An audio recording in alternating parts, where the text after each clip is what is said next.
seem to be reading Crystal's skull. Being a king is hard, but being a good king is even harder. You know this well as the sole ruler of the European kingdom in the age where America is discovered. It has been 25 years since you ascended the throne. Your subjects are content with your rule. Your country is in peace and the people are wealthy, but there is something wrong with your life. Your daughter, Juliana, is ill. She's only 18 years old, and she's got an illness that nobody could cure yet. Princess is dying, and she is your only child and heir to the throne. Every doctor you could find tried to cure her. You have tried almost everything. Almost. You have been informed about a miraculous effect on Earth and the continent of America. It is a human skull made of crystal. It amazes the scholars because the method is known to carve such an excellent shape of a skull out of crystal. This skull doesn't belong to the world that you know, just to an ancient civilization that has been lost. But what amazes the scholars is not just the impossible creation. The skull is taught to bring miracles to whom touches it with their bare hands. Some people tell that they saw visions from the future. Some tell that they saw how the human race has originated. And some tell that the skull can cure their illnesses. Those couldn't be cured with the medication available to your era. Naturally, you order your best man to bring the miraculous skull to the palace. It's midnight now. You're in Juliana's chamber. She is lying in her bed, holding your hand as you sit by her bed. No candles are lit inside. Full moon enlightens the princess's chamber, shining on her long blonde hair and blue eyes. She is too weak. Her skin is pale. She has under eye bags showing her illness. You already suffered the loss of your wife 10 years ago. Now you can't stand seeing your daughter slowly die. Juliana asks with a soft voice, "Mother, am I going to die?" "I won't allow that." She smiles. "I know, Father. You're a mighty king. I know that you will do the best by your subjects and me." The door on the chamber is knocked on. The servants generally don't disturb the royal family members at night, so it must be something important. "Come in." A brunette boy of your servants gets inside the chamber with politeness. He looks at you and says, "Your Majesty, the artifact has been brought. You have been waiting for this moment for a long time." Kiss Julian. After you kiss Juliana's forehead and say, I will come back," she brings your hand to her pale lips and kisses it. Then you leave Juliana alone in the chamber. At the exit of Juliana's chamber, you see Sir William, one of the knights. Those were appointed with the task of bringing the ancient skull. He is a strong man with black hair and a round beard. He wears gloves and holds a bag. "Your Majesty," he says, and kneels before you. Sir William follows you as you go to your study chamber. The chamber is well lit with several chandeliers. All the furniture are classy. It is the king's study room, after all. There is only one chair. It is for you. You sit on it. Sir William stands by you and slowly pulls the artifact from his bag. You push the books on the study desk to open space for the artifact. "Here it is," he says, and gently puts the crystal skull on the study desk. The skull is truly a masterpiece. If it is crafted by humans, all the details of a human skull are important with care. On rock crystal, light coming from the candles are reflected inside the crystal, gaining various colors of a rainbow. It's magnificent, but you sense something sinister, something that doesn't belong to our world. As you are about to touch the skull, Sir William holds your hand and prevents you from touching the skull. "Your Majesty, I think I need to tell you something about the skull before you touch it." The day we are about to leave, it native A native man came to us. He looked like the chief of his tribe. He knew a little of our language, but he shouted some words that we couldn't understand. Cursed! No touch! So we haven't touched the skull with our bare hands again. I know that our princess needs to find a cure. I also know that we received reliable information about the magical powers of the skull, which it comes from incurable diseases. But your majesty, I have got a very bad feeling about this skull. I believe that the wise decision is to throw the skull in the sea. I can't let Juliana die. She will touch the skull. The knight says, as you wish, your majesty, but if you are going to bring the skull to her, I wish you would wear gloves. Touch it with bare hands. You ignore the knight, touch the skull with bare hands, and instantly find yourself in the vision. In your vision, you are in the middle of a ritual. There are about 100 naked humans around you, forming a circle whose center is you. They are all portraying themselves, worshiping you. It's nighttime. The plain area is enlightened with torches and stars. You see a stepped pyramid nearby.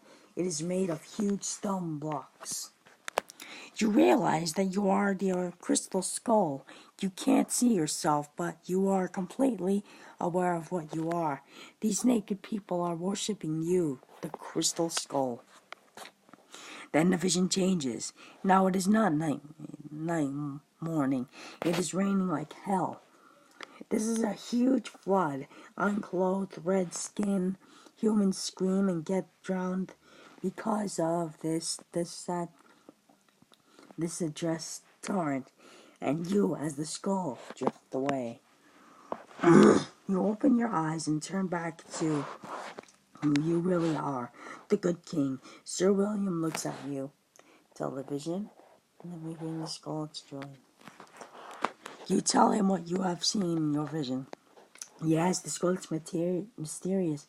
I can't understand it. I hope it doesn't bring harm to you or princess, your majesty, he says. Let me bring the skull to Juliana. You thank Sir Williams for his services and let him go. You carry the skull to Juliana's chamber. You enter her chamber and see that she hasn't slept yet. She rises up and sits on her bed. She looks at the skull in awe. It looks marvelous and scary, she says. You approach Juliana and let her touch the skull. She holds the skull, rolls her hands around it. Nothing happens. Is something supposed to happen? She asks, then gives the skull back. Then she continues, let's wait for tomorrow morning. Maybe it shows its effect then. So you decide to leave Juliana alone and let her sleep. The skull will be staying in your study chamber. After this tiring day, you go to your chamber. There are no guards at the door. You just trust everybody in the palace. You are our loved king. The furniture are luxurious in this chamber, too. You take a glance at your reflection in the mirror. Examine yourself, sleep. You take pride in how you look. You are a middle-aged man, but you still look as handsome as you were young. Your looks are an important factor that makes you a characteristic leader, besides being fair and wise. You wear your nightgown and get in your bed. It is a bed for two people, but you haven't slept with anyone since your wife passed away. You have a secret that you keep from everyone. Sometimes you hug a second pillow in your bed as if it was someone you love. You do this since your childhood. Nobody needs to know. It doesn't take long for you to fall asleep. You wake up in the morning. Something is wrong. You can't move your arms. No, not only arms. You can't move any part of your body. You're paralyzed. Then suddenly, your body starts to move involuntarily. It stands up without your consent. Your feet bring you to the mirror. You see your face in the mirror. You're terrified, but there is a grin on your face.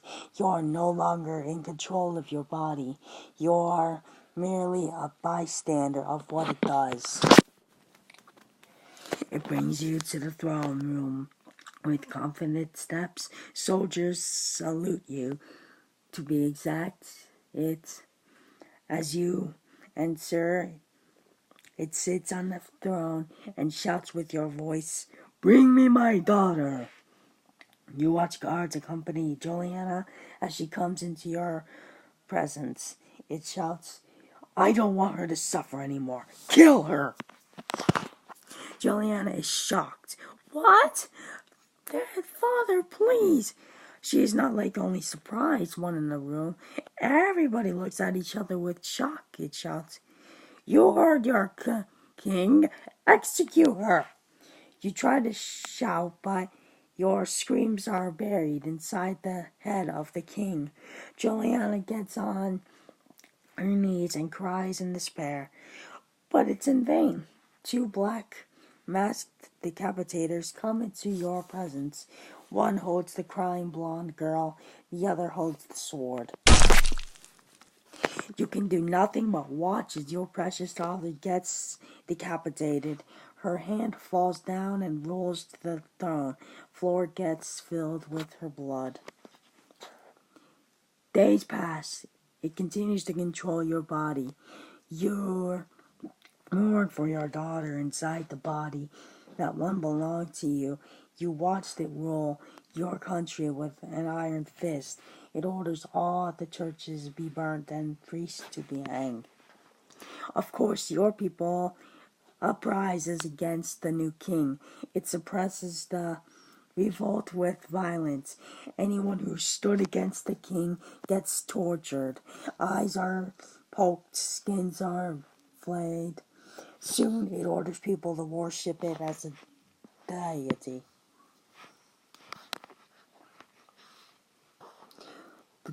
The God King declares war against other countries. It doesn't take long for the other countries form an alliance against the good God King.